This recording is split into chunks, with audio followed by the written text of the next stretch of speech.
Hello everyone, welcome back to GGN. This is part 2 for this news report today for Thursday, May 9th, 2013. Alright, we finished up with this article in the last video. Syria capable of confronting Israeli terrorism, says Assad. Syria to respond immediately to any new Israeli attacks, says Syria's deputy foreign minister. He said they'll respond immediately to any new Israeli aggression against Syrian territory. Says the instruction has been made to respond immediately to any new Israeli attack without additional instruction from any higher leadership, and a retaliation will be strong and will be painful against Israel. He also vehemently dismissed Western media reports that Israel targeted weapons bound for Lebanese resistance movement Hezbollah. They absolutely did not achieve their objective, and they lied when they said that they are targeting Hezbollah. There's no way Syria will allow this to happen. As far as some of the recent gains by the Syrian Arab Army, Syrian troops killed many foreign-backed militants outside Damascus. On Wednesday, the Syrian troops stormed several terrorist hideouts located about 20 kilometers north of Damascus and shot dead scores of militants. It says a large amount of weapons and munitions were also destroyed in fierce gun battles. Also engaged these militants, whatever, in the city of Harasta, also in Al-Rahain farms in the city of Douma. And then it says here in Zamalka, sorry if I'm butchering these towns' names, Daria and Barzeh, but basically they were moving. Syrian army advances on Qusayr town near Lebanese border. So, a number of militants were killed during intense clashes with Syrian soldiers as government forces sought to flush armed men out of villages surrounding the town, which is situated 35 kilometers or 22 miles south of the western city of Homs. Syrian rebels reject USRussia dialogue calls. They demand Assad resign unconditionally. The Obama regime's decision to get on board with Russian pushes for a negotiated settlement to Syria's civil war took a serious hit today, with rebels reiterating their opposition to talks. A representative of one of the US-backed rebel factions insisted, from their view, it seems like there's really nothing new, adding that they stand by their previous statements that no talks could ever include Assad or anyone else with blood on their hands.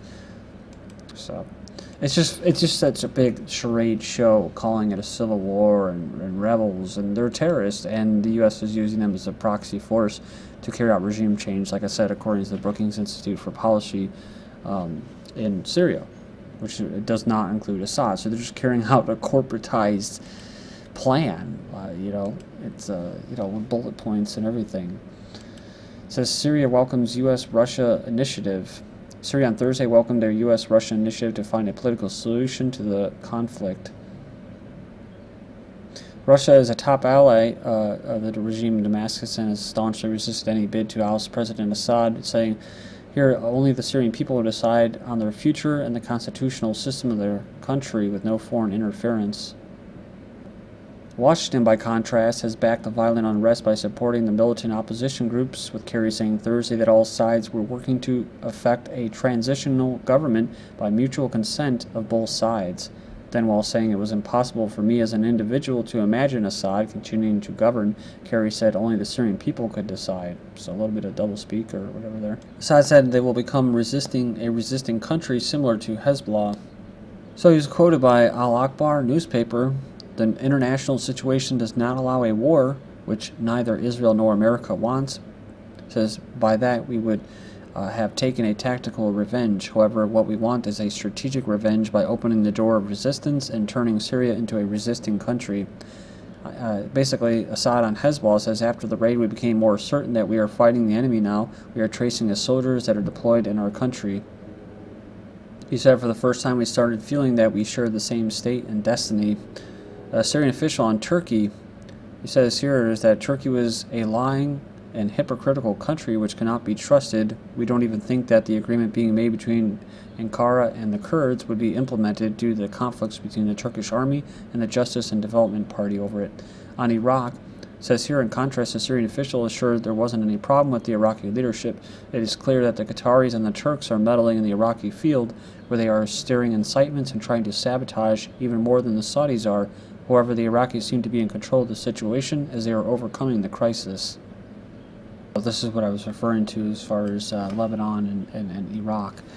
and what type of players they are compared to, say, Turkey or Qatar or Saudi Arabia. He indicated that there isn't any depth for the so-called Iraqi opposition, saying that Turkey is incapable of strengthening it.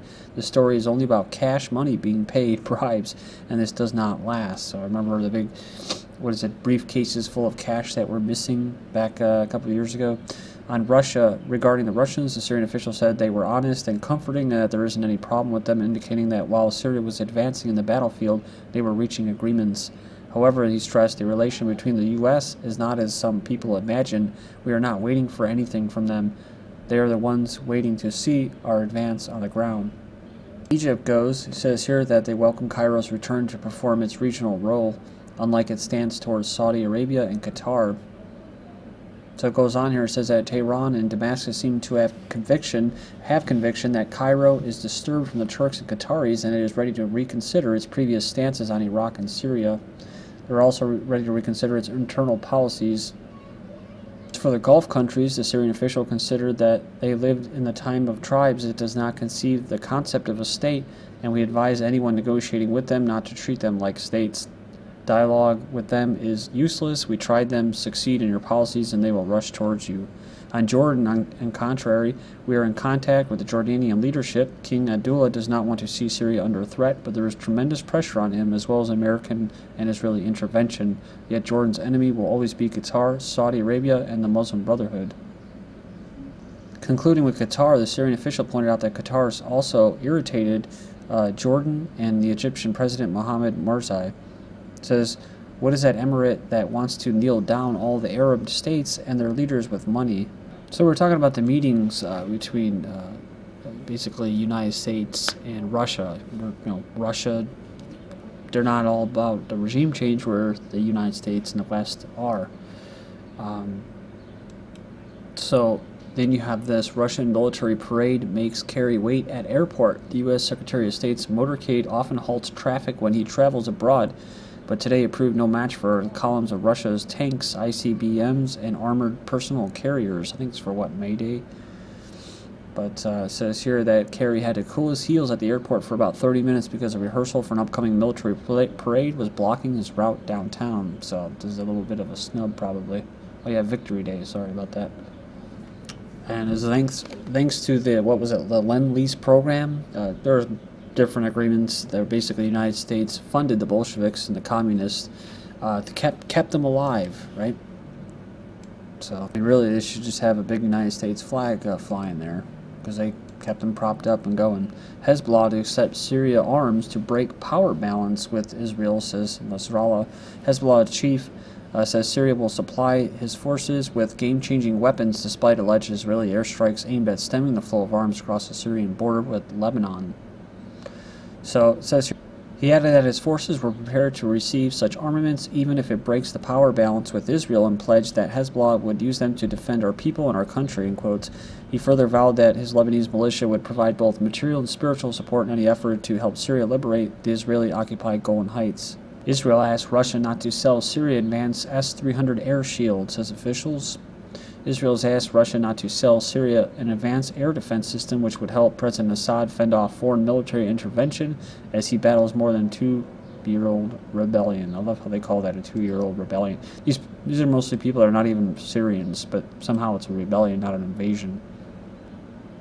They say here the S-300 is designed to shoot down planes and missiles at 125-mile range. It would enhance Syria's current Russian-supplied defenses, which did not deter Israel from launching devastating airstrikes around Damascus last weekend. Jordan summons Israel envoy over Mufti. Jordan has summoned Israeli ambassador Daniel Nevo after MPs unanimously demanded the government expel him following Israel's detention of the Mufti of Jerusalem. So, it says these Israeli actions violate international law and obstruct peace efforts. As occupying force, Israel is responsible for preventing such provocations. So it's a vote to unanimously demand the government ask Israel's ambassador to leave Jordan and recall the Jordanian ambassador in Israel. The non-binding vote came in response to Israeli occupation measures at Al-Aqsa Mosque in the Old City in the annexed eastern sector of Jerusalem. Then we have Israel approves 296 new West Bank settler homes. They approved building nearly 300 new homes in the settlement of Beit el-Ner Ramallah. Kind of a weird story from the Times of Israel. Hamas breaks up anti-Israel rally in Gaza. Witnesses claim security forces assault the Al-Mayadeen news crew. Hamas policemen in Gaza on Tuesday dispersed anti-Israel protesters, and witnesses said that they also assaulted a news team from a TV station that backs Syrian President Assad. So they basically went out and took to the streets on Tuesday to protest a pair of the basically Israeli airstrikes against Syria. Witnesses alleged policemen assaulted demonstrators and a crew from the Lebanese-based TV station. Says the station refers to rebels trying to oust Assad as terrorists. Hamas has condemned the Israeli airstrikes even though it backs the Syrian rebels in their quest to topple Assad. But let's not forget, Israel does not want peace. Says Israel created Hamas as a pretext to wage war on the Palestinians. So Israel created Hamas to avoid peace. Ivory Coast, we haven't heard of this country in a long time. Gbagbo fighters to return from Togo. About 200 fighters loyal to former Ivory Coast President Laurent Gbagbo will be repatriated from Togo after 2 years of exile following their country's 2010-2011 conflict, which of course was, I think most of you already know, induced through the Arab Spring, which is mostly from the West. There was real grievances inside those countries, but they were definitely fomented by the West. Pro-Gbagbo fighters scattered throughout West Africa, notably in Liberia and Ghana, have been accused of staging attacks on villages and security installations in the Ivory Coast.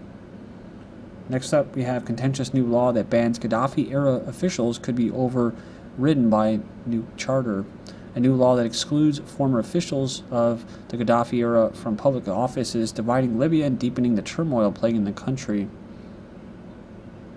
Again, they like to rewrite history and throw this right at the end. Since the 2011 Civil War, again, a lot of these were foreign fighters. Al-Qaeda, again, fomented by the West through Al Jazeera and Western media outlets. The erratic leader. An erratic leader is someone that's, unlike Obama, that doesn't read off a teleprompter, that actually speaks basically for himself, for the best of his people. They just have to throw out there's a disclaimer, right? That it was a civil war, it was people rebelling against this erratic dictator, right? Because then now they go back and they say, well, things are pretty bad, right? Maybe we better allow some of these people in there because we got nobody here to actually represent the Libyan people. Passed by Parliament Sunday, essentially at gunpoint, as if any government actions aren't done by force. Heavily armed militias were parked outside of government buildings and refused to leave until it was approved. The law bans from politics not only those who held office, but the clerics who glorified the dictator and researchers who worked on his notorious ideological tract, the Green Book. The source says only the president could have given stand-down order during Benghazi attack. So it basically goes on here, and it kind of like hashes out the whole order of things, and says here, like every president before him, he has a national security advisor and deputy national security advisor. So basically, he was being coached by his national security team. Diplomat says questions over Benghazi led to his demotion. I'm moving down here, waiting for this. A veteran diplomat gave a riveting minute-by-minute account on Wednesday of the lethal terrorist attack in Benghazi, Libya. It says it described its contentious aftermath after a charged congressional hearing that reflected the weighty political stakes. Blah, blah, blah. Fuck you. How about that for dramatizing everything, right? So, I'm going to keep moving here and finish up. U.S. wants to keep 9 military bases in Afghanistan, says Karzai. So, we're all pulling out, right? The U.S. no longer in Afghanistan. So, goes on here and says, we are in very serious, delicate negotiations with America. So, Afghan president says Washington has demanded to keep 9 military bases across the war-torn Afghanistan. And he said he would be ready to sign the security pact if such conditions were met. So they got to secure that opium trade. Could Pakistan soon quit the war on terror? Well, if they know what's good for them, maybe. But they get paid a lot of money, like all the other countries we were talking about, bribes, to carry out drone strikes by the CIA. So the government's trying to trace the footsteps of these Boston bombers, but they have not been able to connect them to any foreign terrorist organization. Because why? he was working for this terrorist organization. Links to CIA operations in the Caucasus, basically called, what? Jamestown Foundation. Played like a fiddle, North Korea loses war of words as Bank of China halts its funds. Remember, North Korea's hostile outburst could strengthen U.S.-China relations, and in bitter irony for China, North Korea furthers U.S. strategic goals. Thank you.